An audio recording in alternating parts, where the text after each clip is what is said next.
মরণের কথা স্মরণ করে বাবা মাঝে মধ্যে যদি 2 ফোঁটা অশ্রু ঝরানো যায়, অথবা কবরের ভয়াবহ শাস্তির কথা কবরের ধ্যান করে, কবরের মোরাকাবা করে যদি মাঝে মধ্যে কান্না করা যায়, আর 2-1 ফোঁটা চোখের পানি ঝরানো যায়, আল্লাহি বিল্লাহি তাল্লাহি আল্লাহর নামে হলফ করো বলতে পারি, কবরে, হাসরে, মিজানে আর পুলসিরাতে তোমাকে কান্না করা লাগবে না। হাদিসের মধ্যে আছে এক ঘটনা, আম্মাজান খাদিজাতুল কুবরা রাদিয়াল্লাহু তাআলা আনহা ইন্তেকাল করার পরে আম্মাজানকে মাকবারায়ে মুআল্লা বা জান্নাতুল মুআল্লা, এক কথায় মক্কার কবরস্থানে সমাধিস্থ করে সকল সাহাবায়ে কেরাম যার যার বাড়িতে চলে গেছে। কিন্তু আম্মাজানের কবরের পাশে আল্লাহর রসুল দাঁড়িয়ে আছে। রাতের অন্ধকারাচ্ছন্নতা নেমে এসেছে, এখনো পর্যন্ত আল্লাহর রসুল আম্মাজানের কবরের পাশে দাঁড়িয়ে আছে। এই যে আল্লাহর নবী আম্মাজানের কবরের পাশে গভীর রজনী পর্যন্ত দাঁড়িয়ে আছে,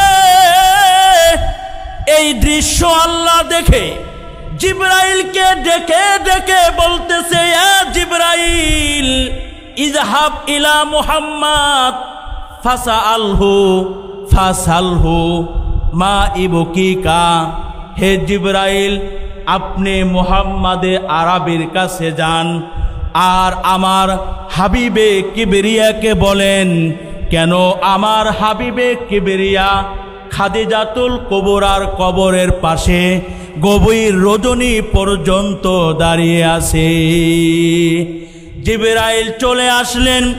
জিবরাইল আসার পরে আল্লাহর নবীকে জিজ্ঞাসা করতেছে, ওগো আল্লাহর রাসূল, এই গভীর রজনী পর্যন্ত খাদিজার কবরের পাশে কেন আপনি দাঁড়ায় আছেন? আল্লাহর রসুল জিবরাইলকে বলেন, ভাই জিবরাইল, খাদিজার জীবদ্দশায় খাদিজার হাতে হাত রেখে আমি 3টি বিষয়ে অঙ্গীকারবদ্ধ হয়েছিলাম। তার মধ্য থেকে একটি বিষয় হলো, এই খাদিজা অন্ধকার কবরে যাওয়ার পরে মুনকার এবং নাকির এই ফেরেশতাদের কোরশনের অ্যানসার দিতে যদি খাদিজা বিব্রত বোধ করে, তাহলে আমি পয়গম্বর খাদিজার কবরের প্রশ্নের জবাব নিজেই প্রদান করব। কিন্তু ভাই জিবরাইল, তাজ্জবের বিষয় হলো, এই যে মধ্য রজনী পর্যন্ত খাদিজার কবরের পাশে দাঁড়িয়ে আছি, কিন্তু খাদিজার কবর থেকে খাদিজার কণ্ঠের কোনো আওয়াজ শোনা যায় না, আবার ফেরেশতার কণ্ঠে কোনো শব্দ শোনা যায় না। তাই ভাই জিবরাইল, খাদিজার কবরের প্রশ্নের জবাব দেওয়ার জন্য আমি পয়গম্বর খাদিজার কবরের পাশে দাঁড়িয়ে আছি। জিবরাইল আল্লাহর কাছে আবার চলে গেলেন।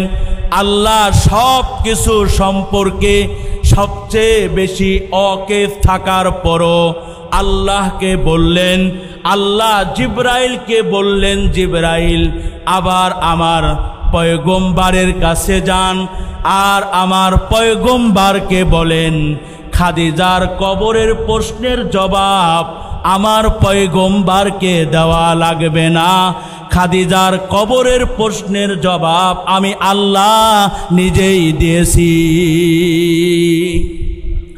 খাদিজার কবরের প্রশ্নের জবাব আমার হাবিবে কিবরিয়াকে দেওয়া লাগবে না।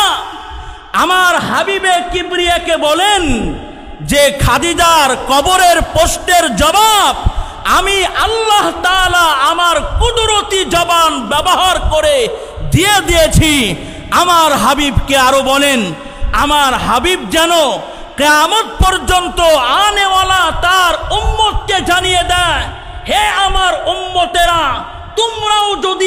খাদিজার মতো কবরের চিন্তায় বিভোর হয়ে দুনিয়ার হায়াতে জিন্দেগি কান্না করে করে পার করতে পারো, খাদিজাকে যেমন হাসরে কবরে মিজানে পুলছেরাতে কান্না করা লাগে নাই, আপনার গুনাহগার উম্মতকেও কবরে হাসরে মিজানে আর পুলছেরাতে কান্না করা লাগবে না।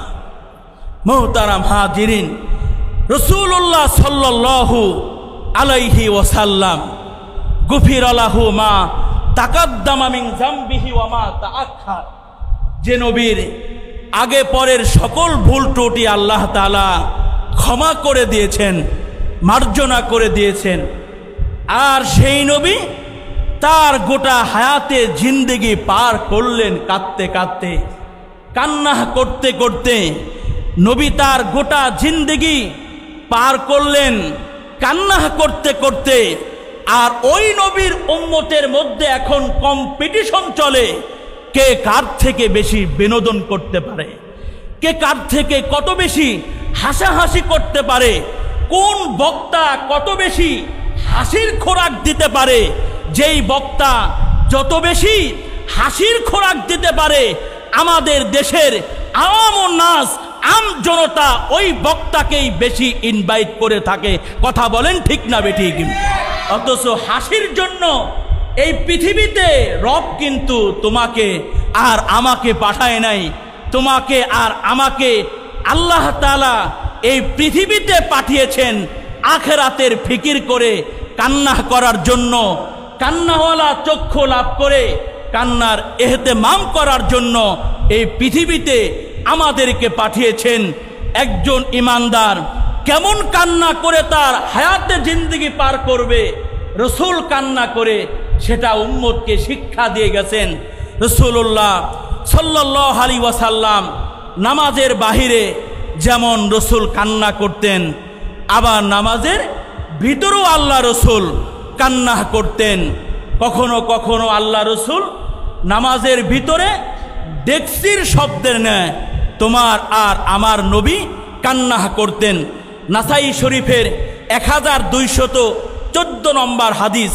এই হাদিস বর্ণনাকারী সাহাবীর নাম হযরতে আব্দুল্লাহ রাদিয়াল্লাহু তাআলা আনহু।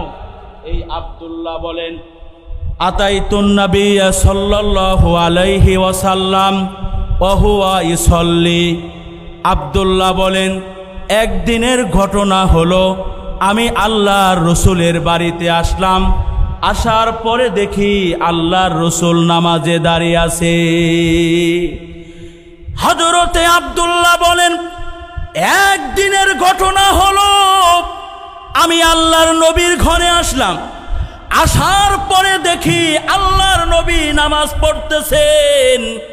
ওলি জাওফি আজিরুন, আর নবীর ভিতর থেকে শব্দ হচ্ছিল কাআজিরিল মিরজালি, ডেক্সির শব্দের ন্যায়, ইয়ানি এবকি, অর্থাৎ ডেক্সির শব্দের ন্যায় আল্লাহর রসুল নামাজের মধ্যে কান্না করতেছিলেন।